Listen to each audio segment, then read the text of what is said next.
మన భారతదేశపు 80వ స్వాతంత్ర దినోత్సవం సందర్భంగా ఈ కార్యక్రమానికి విచ్చేసిన గౌరవ పార్లమెంట్ సభ్యులకి, శాసనమండలి సభ్యులకి, వివిధ కార్పొరేషన్ల చైర్మన్లకి, పార్లమెంటేరియన్స్కి, డైరెక్టర్స్కి, జిల్లా కలెక్టర్ గారికి, జిల్లా ఎస్పీ గారికి, జిల్లా అధికారులకి, పోలీస్ అధికారులకు, కవాతులో పాల్గొనడానికి విచ్చేసిన బృందాలకు, మహిళా ప్రతినిధులకు, రైతులకు, కార్మికులకు, ఉపాధ్యాయులకు, విద్యార్థులకు, మీడియా మిత్రులకు, అలాగే కాకినాడ జిల్లా ప్రజలకి, రాష్ట్ర ప్రజలకి, భారతదేశ ప్రజలందరికీ మన స్వాతంత్ర దినోత్సవ శుభాకాంక్షలు తెలియజేసుకుంటున్నాం. ఈ తీర ప్రాంతం నుంచి జాతీయ పతాకం సాక్షిగా మన స్వాతంత్రాన్ని స్మరించుకుంటున్న ఈరోజు ఎంతో ప్రత్యేకమైనది. 80 సంవత్సరాల అంటే దాదాపు 8 దశాబ్దాల భారత ప్రయాణం. ఒక తరం స్వాతంత్రం కోసం పోరాడింది, ఒక తరం ఆ స్వాతంత్రాన్ని కాపాడింది, మరో తరం దేశ నిర్మాణానికి పునాదులు వేసింది. ఇప్పుడు భారతదేశం మరింత బలమైన, సమర్థవంతమైన, స్వయం సమృద్ధి కలిగిన దేశంగా ప్రపంచానికి నాయకత్వం వహించే దిశగా అడుగులు వేస్తున్న తరుణంలో ఆ మహత్తర ప్రయాణాన్ని మరింత వేగంగా, మరింత గొప్పగా ముందుకు తీసుకెళ్లే బాధ్యత అన్ని తరాల మీద ఉంది, ప్రత్యేకించి కొత్త తరం మీద ఉంది. ఈ సంవత్సరం మన స్వాతంత్ర దినోత్సవానికి మరో చారిత్రాత్మక ప్రత్యేకత ఉంది. మన జాతీయ గీతం వందే మాతరంకి 150 సంవత్సరాలు పూర్తవుతా ఉన్నాయి.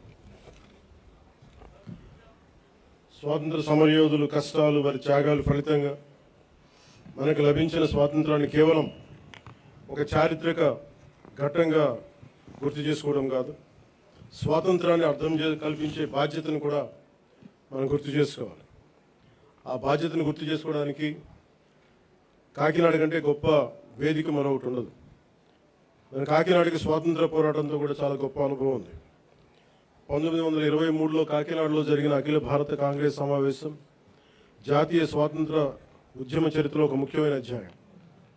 జాతీయ చైతన్యానికి కాకినాడ ఒక వేదికగా నిలిచిందనడానికి ఒక గొప్ప ఉదాహరణ. అదే స్ఫూర్తిని మన చుట్టూ ఉన్న ప్రజల జీవితాల్లో కూడా మనం చూడవచ్చు.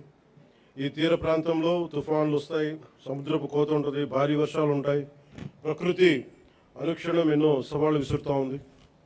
అయినా మన మత్స్యకార సోదరులు సముద్రంలోకి వెళ్తారు, రైతులు పొలాల్లోకి వెళ్తారు, నేతలు తన మగ్గాల ముందు కూర్చుంటారు, కార్మికులు తమ పనిలోకి వెళ్తారు, యువత తమ భవిష్యత్తు కోసం ముందుకు సాగుతూ ఉంది. కుటుంబాన్ని నిలబెట్టడానికి, సమాజాన్ని ముందుకు తీసుకెళ్లడానికి సామాన్య మనిషి ప్రతిరోజు చేసే పోరాటం ఈ దేశ నిర్మాణంలో భాగం. ప్రధానమంత్రి గారి శ్రీ నరేంద్ర మోదీ గారి వికసిత్ భారత్ 2047 సంకల్పంలో ఆంధ్రప్రదేశ్ తన వంతు బలమైన పాత్రని పోషిస్తుంది. కేంద్ర రాష్ట్ర ప్రభుత్వాల సమన్వయంతో రాష్ట్ర అభివృద్ధి పదంలో వేగంగా ముందుకు సాగుతూ ఉంది. కేంద్రం అందిస్తున్న మౌలిక వసతులు, పెట్టుబడులు, సాంకేతికత, జాతీయ స్థాయి పథకాలకు రాష్ట్ర ప్రభుత్వం తన పరిపాలనా సామర్థ్యాన్ని జోడించి వాటి ఫలాలు ప్రజలకు చేరేలా సర్వశక్తులు ఒడ్డి పనిచేస్తాం. ఇటీవల కేంద్రం రాష్ట్రాలకు ముందస్తుగా పన్ను వాటా నిధులు విడుదల చేయగా ఆంధ్రప్రదేశ్కి 4,597 కోట్లు అందాయి. ఇలాంటి కేంద్ర రాష్ట్ర సమన్వయం రాష్ట్ర అభివృద్ధికి మరింత వేగాన్ని అందిస్తాం.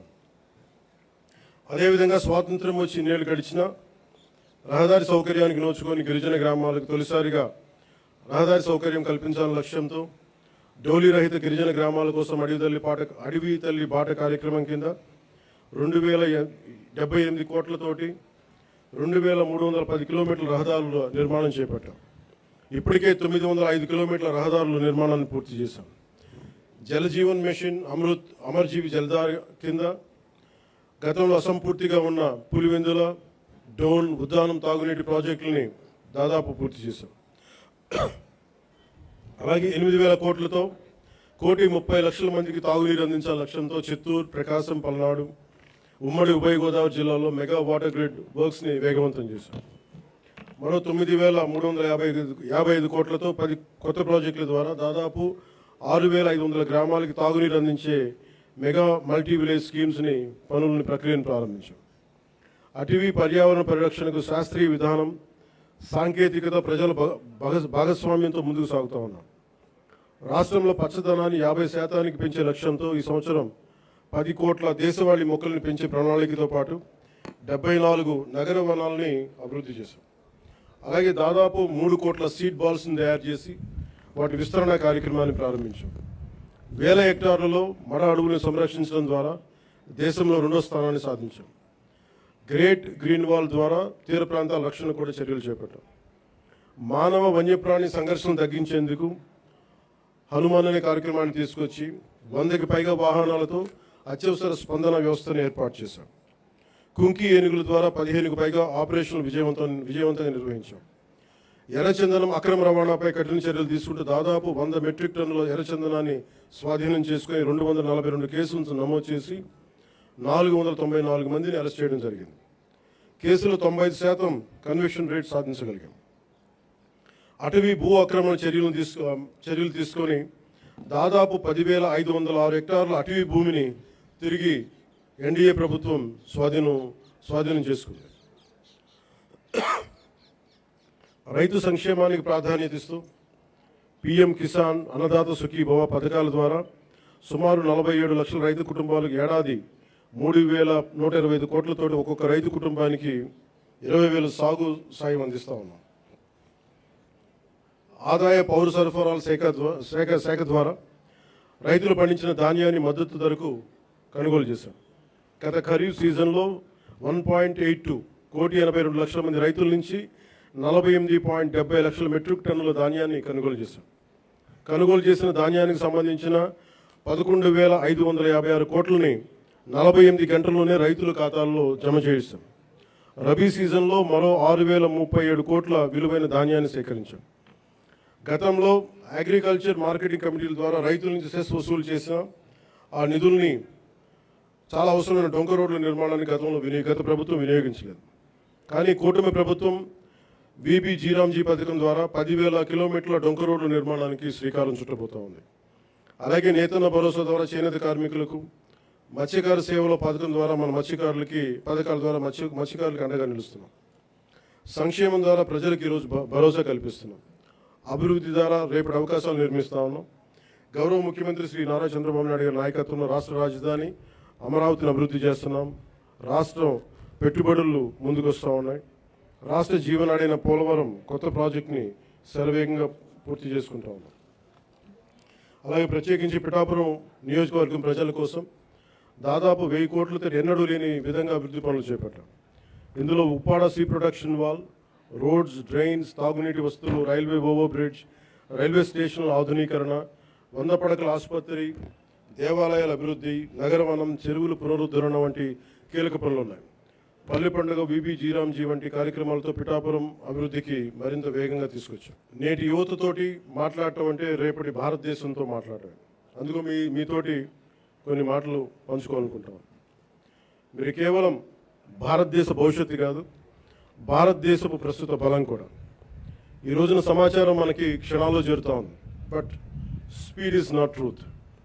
ఏదైనా నమ్మే ముందు ఆలోచించండి, అనుసరించే ముందు ప్రశ్నించండి, నిర్ణయం తీసుకునే ముందు పరిశీలించండి.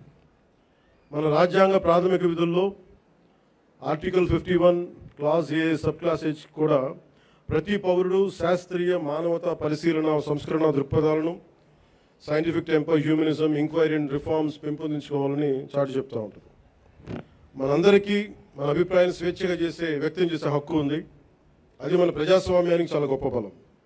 కానీ ఆ స్వేచ్ఛని ఇతరులను దూషించడానికి, తప్పుడు సమాచారం వ్యాప్తి చేయడానికి ఉపయోగించకూడదు.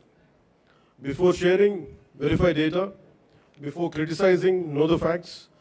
Before abusing, remember your responsibility. బలమైన ప్రజాస్వామ్యానికి మనకు కావాల్సింది బ్లైండ్ ఫాలోవర్స్ కాదు, ఇన్ఫార్మ్డ్ సిటిజన్స్ చాలా అవసరం. మీ చేతుల్లో మొబైల్ ఉంది, టెక్నాలజీ ఉంది, ఇన్ఫర్మేషన్ ఉంది, ఓటు ఉంది, టాలెంట్ ఉంది. కానీ అన్నిటికంటే ముఖ్యంగా మీ చేతిలో మీ భవిష్యత్తు ఉంది, దేశ భవిష్యత్తు ఉంది. ప్రతి తరం తన కాలానికి ఒక బాధ్యతని మోస్తుంది. స్వాతంత్ర ఉద్యమంలో ఒక భగత్ సింగ్, చంద్రశేఖర్ ఆజాద్, నేతాజీ వంటి యువకుల స్ఫూర్తితోటి ఆ రోజున దేశం కోసం త్యాగాలు చేశారు.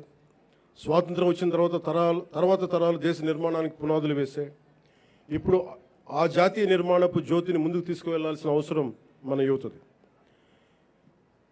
మీరు ఈ దేశపు యువతది. మీ ఆలోచనలు స్వేచ్ఛగా ఉండాలి, అన్యాయంపై అసహనం ఉండాలి, మార్పు తీసుకురావాలని తపన ఉండాలి, ప్రభుత్వాన్ని ప్రశ్నించండి, విధానాలను విమర్శించండి, నిరసన తెలియజేయండి. కానీ మీ కోపాన్ని విధ్వంసంగా కాకుండా నిర్మాణాత్మక శక్తిగా మార్చండి.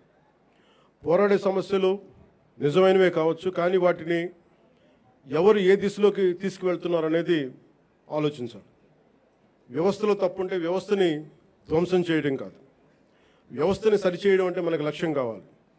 నేను కూడా ప్రజా సమస్యల కోసం అనేక ఉద్యమాలు చేశాను, కానీ ఎక్కడా కూడా ప్రజల ఆస్తుల్ని ధ్వంసం చేయడం కానీ, హింసకి దారి తీయడం కానీ, సమాజాన్ని విభజించడం ఎప్పుడు మార్పుకి మార్గం కాదనే ఆలోచన ఎప్పుడు దృష్టిలో పెట్టుకొని ఉద్యమాలు చేశాం.